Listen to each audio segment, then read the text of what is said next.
Jonathan Majors is in the news, and he's in the news for a good reason. He's on the comeback, bro. TMZ talked about something that he was involved with that came from the Hollywood Reporter. The Hollywood Reporter decided to interview Jonathan Majors to get his words out, to hear what he feels and what he thinks. And it's provocative, it's insightful, and it's sad. And TMZ highlighted that, Jonathan Majors has spoken out about how he was touched by a family member.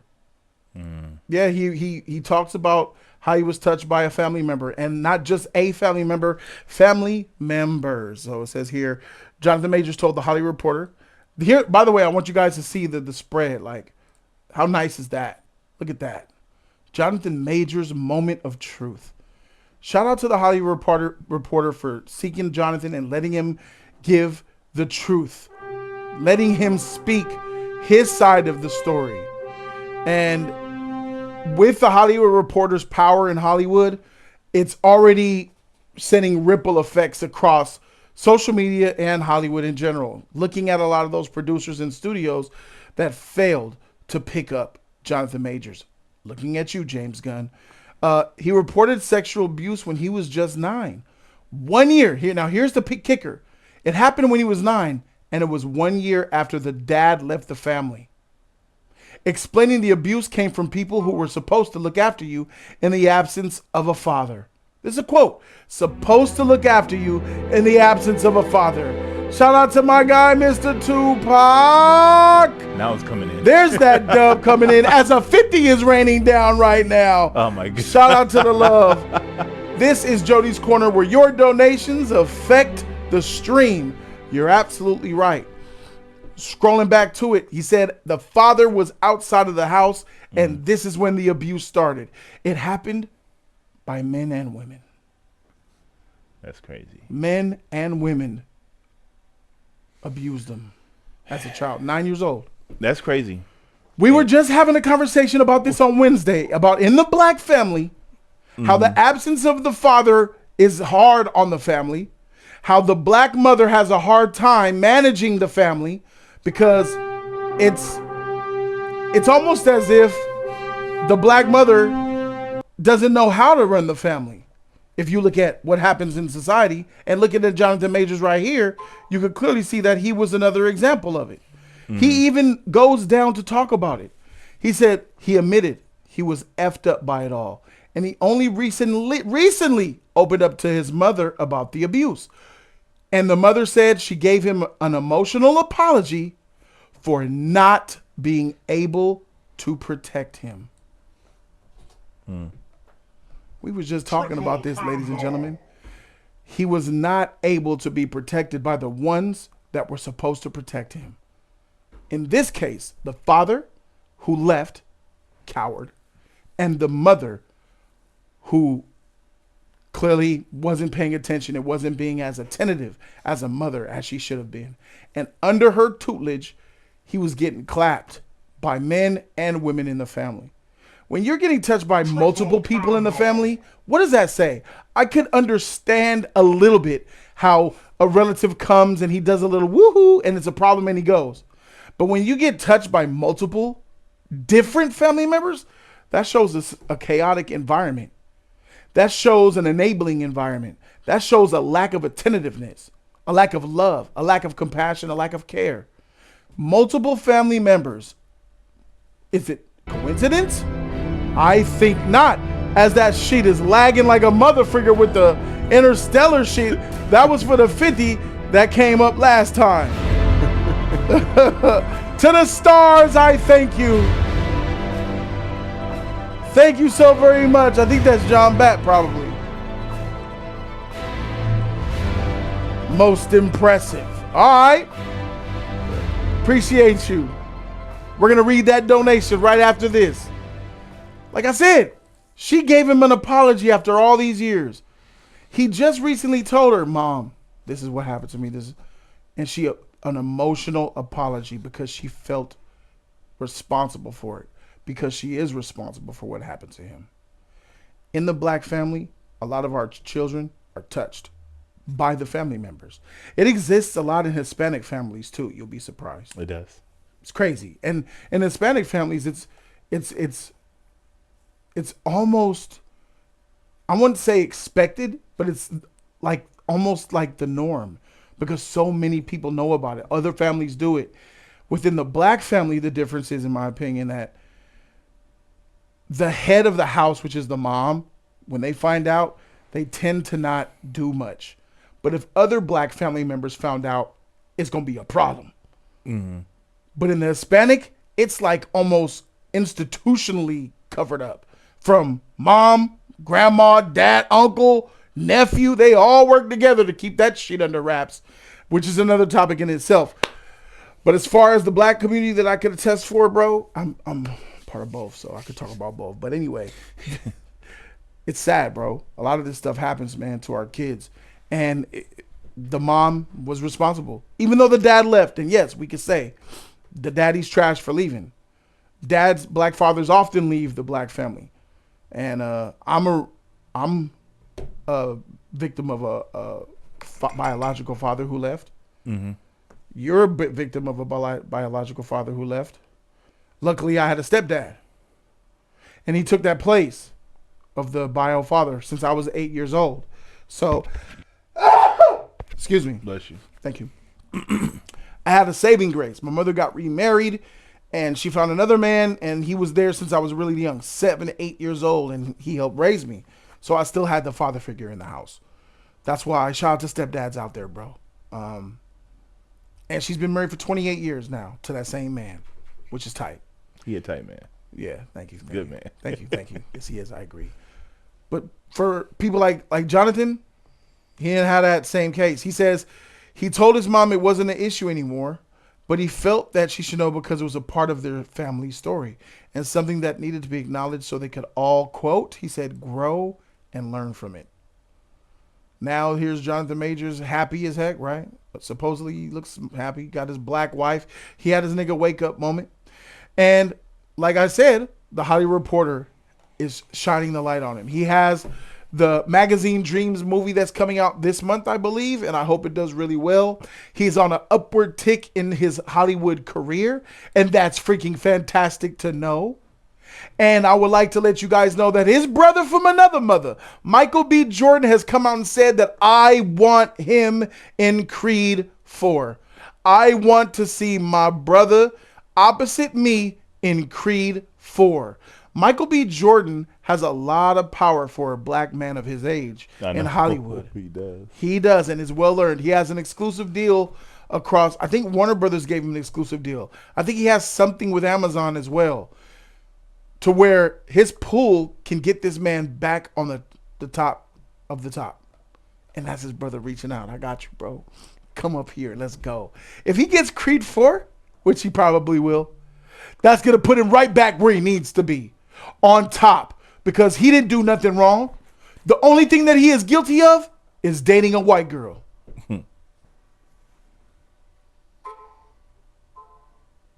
The only thing he's guilty of is dating a white girl. And he had to get his nigga wake up moment, and he got it.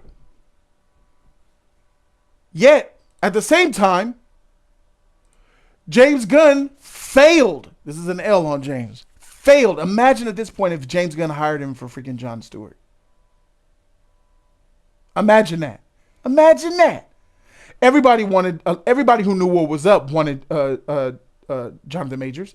He looks the part. He's buff. He's dark skinned. He's a great actor. But yet, we got this. And then tell us a little bit about what you have coming up, what projects you're working on next, what is exciting you right now when it comes to work.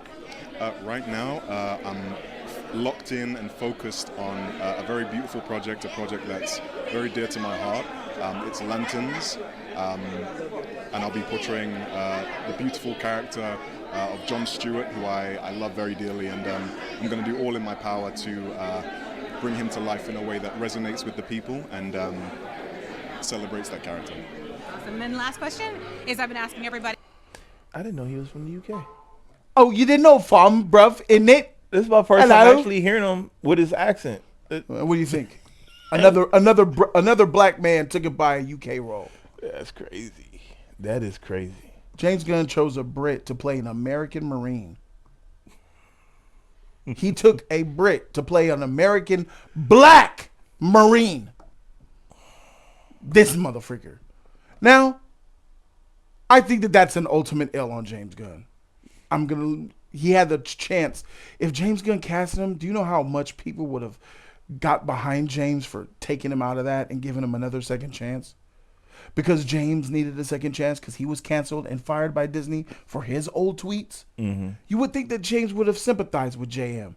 But no, he didn't. That's an L, bro. I'm still disappointed that you didn't get clearly.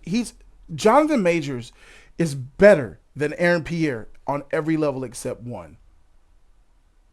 This nigga's handsome. Jonathan Majors look like a monkey. That's the only difference. That's the only difference. And Jon Stewart isn't a pretty motherfucker like this. He's a tough, gritty, get your feet and hands dirty, manly man. Mm-hmm. Not this motherfucker. He looked like he just powdered his nose before he came out, this motherfucker. Excuse me. Powder my nose. All right, I'm ready. What's going on? This ain't even hate against him, bro. I just don't like the casting because I seen this motherfucker in that Netflix movie that y'all say was good, where he played a black man under oppression by police. It didn't work. But Jonathan Majors is going to come back. And when he does come back, he's already back with Magazine Dreams. And he's going to hopefully play in Creed 4. Creed 3 was the biggest Creed movie. It was lit. Jonathan Majors was fantastic in it. And the only thing from Ant-Man and the Wasp, Quantumania, that was decent was Jonathan Majors. Yeah, that's what I heard. That was it. Jonathan Majors is a great actor. Yep. He in the Creed movie, he did really well. Yep. He was great. Even in what was that, the Loki TV show? He did good in that too. Oh, what was his name? What was his name in the end of Loki? I don't know why. The one, not above one on the man. He Who Remains. Yeah. His portrayal as He Who Remains, his acting in that shit was fantastic, bro. Mm-hmm. It was fantastic. It was so good. I mean, I would have just picked him up just for his acting chops, period. That's why, because James was afraid. He was scared to cast him. Mm. That's it. He was scared to touch Jonathan Majors. Scared to touch him. I don't like that. But it's going to come back to haunt him because when he comes back, everybody's going to be like, dang, bro, this could have been Green Lantern. Dog, he could have been Green Lantern. You know how many people are going to be like, freak, especially after, and I'm not saying that his portrayal is going to be bad, but especially after they see his Green Lantern, they're going to be yearning for a JM version.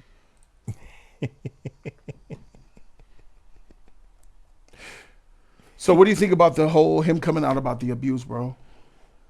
Men and women. I mean, it's always crazy hearing stuff like that. Yeah.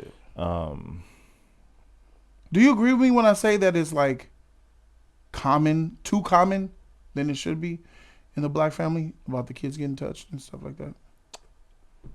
No, I mean, it's always gonna be like that because we're black. Yeah. So we're gonna hear about a lot of black families also. But I hear it in Hispanic families. Yep. I hear it in some Caucasian families. But it's all around. But like in the impoverished families, like Latinos and blacks, it's rampant. I think. I think it's more than whites, more than your Asian, more than your Indian. I think it's just the most. And do you think poverty has something to do with it? No, I don't think so. I think it does. I don't think the poverty. No. What's the number one? I think it's how can I say this? Relationship issues. Because I think most of the time it'd be Uncle Jim, or even sometimes it'd be Daddy. Yeah. And for the girls. Yeah. Yeah. And sometimes the boys. You never know. They be the main ones. They be looking at those young ones for some reason, just eyeing them and want them. Or a cousin. Or friend of the family. cousins too. neighbor. Yeah. Yeah. But even though it's not even malice or whatever you want to say, like evil intentions with the cousins. Sometimes they be at the same age, so they be like, I just want to test this. I don't think that's what Jonathan's talking about. He's talking about adults, because he said people who are supposed to protect me. He said it was people who were supposed, and I would say like it was in this when he was saying about the people who were supposed to, he's talking about a man. He said here where 1 year later it came from people who were supposed to look after you in the absence of a father. So like a stepdad or an uncle or a mom. He never said that it couldn't have been his mom. He said he told his mom about it. Well, maybe he could have told his mom, like, Mom, I remember. I'm just saying, But I think poverty is involved. Let me tell you why I think poverty is involved. The moms be at work. Daddy's not there because he left the family. What happens? Kids are at home. Let's F around. Somebody, neighbor come through. Uncle, can you watch my kids? Babysitter. Instantly, mom's not there. That's where the abuse go down. So because the mom has to work and struggle to keep the family going, you have to leave your kids somewhere. You leave them at home by themselves. You leave them with a relative or a family member or a daycare. And that's where they get touched. Directly tied to poverty. Because if mama doesn't need to go out there and work all those hours and stay at home as a mother, it will make it harder. Because the kids are with her all the time. When I was raised, my dad worked, mom stayed at home. She had all of us at home with her. We'll go play outside or whatever. But mom was always there. My two brothers and my sister never had a babysitter. I had one. I had a babysitter. Yeah, I know a lot of people have. But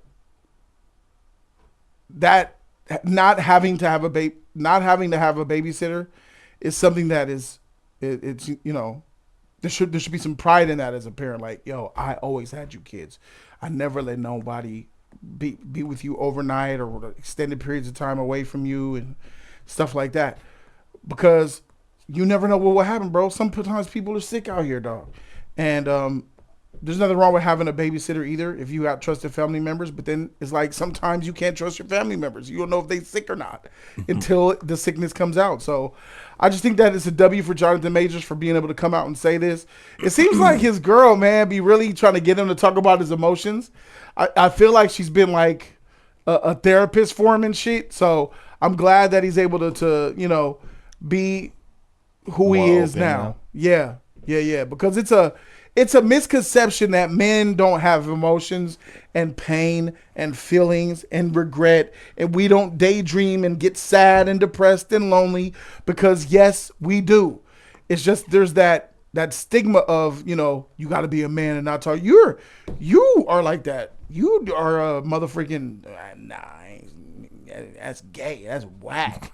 Because the way your daddy freaking raised you, he raised you tough, manly man, bravado, stick your chest, stand up tall, don't talk, men this, men that. So do you think that had an effect on you? Do you think that you're the way you are because you're dad? It's not really because of him. It's other guys in my life. Did they touch you? No. Oh, okay. No. I'm asking for the camera. You asking for the camera? Yeah. Remember, somebody called me Bill O'Reilly on Wednesday, my nigga. Oh, my God. Yeah, someone called me Bill O'Reilly. Someone called me Joseph Goebbels. I think I heard that one. Yeah. Someone called me Joseph Goebbels, so I'm just, I'm saying. I heard it from Keon, didn't Yes. Freaking, you heard it from me. No, none of them touched me. My thing is, I think a lot of people knew who my father was, so that's why a lot of people didn't want to mess with us. Don't mess with his kids. Yeah. Yep. They knew who my dad was, and they didn't want to mess with us. Yeah. And whenever they see us, they always give us advice or give us $1 if we need it. Without giving away too much, your dad is from what country? Cuba.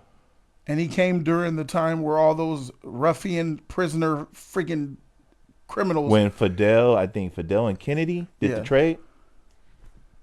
Yeah. Like 50,000 or 50. He unleashed the prisons to America. He was one of them. There you and there you go. I recently had a revelation when I was on stream a few months back. I didn't realize I got groped by a security guard. What? Yeah, nigga, I got groped by a security guard. I guess I got assaulted by a security guard, bro. When did this happen? This happened in like, I was in 8th grade, I think. 7th or 8th grade. I was 12, 13. Oh, wow. At the Crenshaw Mall, nigga. And I didn't realize it till like recently.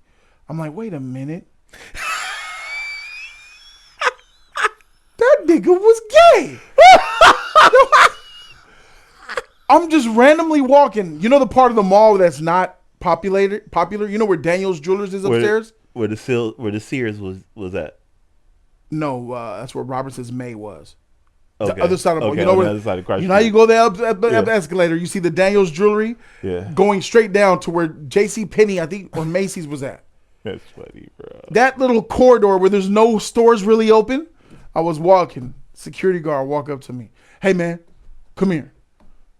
Like, I thought he thought I was stealing or something. He said, yeah, man, you stealing? I said, no, man, I ain't stealing. He said, come over here. He put me to the corner where the water fountain's at, where the back doors be. Yeah. I'm right over there. He starts to frisk me and shit. You got anything on you, man? I said, I ain't got nothing on me. He was like, man, let me shoot you. Nigga, grab my nuts, bro. He grabbed my shit, bro. I'm like, what the freak? I'm like, you know, because the cops do it too when they frisk you. When the cops frisk you, they get up in your nuts. They get all up in that crack and shit. But with him, it was the same, but he did a squeeze, nigga. And then I just start realizing years later, this nigga pulled me to the side when he didn't know, he didn't see me coming out of no store. That nigga was gay. I got assaulted, bro. And it could be like that for some people, bro. It didn't affect me at all. I know just about what I be saying, people. But no, it really didn't affect me at all because I didn't really know. That's crazy. Crazy shit, right? That's crazy. It could happen just like that. That nigga did that shit as a security guard of the mall, in the mall. These motherfuckers is sick. So, there's a little something I'll share with y'all. Subscribe to Jody's Corner. Let me know what you guys think that in the comment section down below. That's Peace out.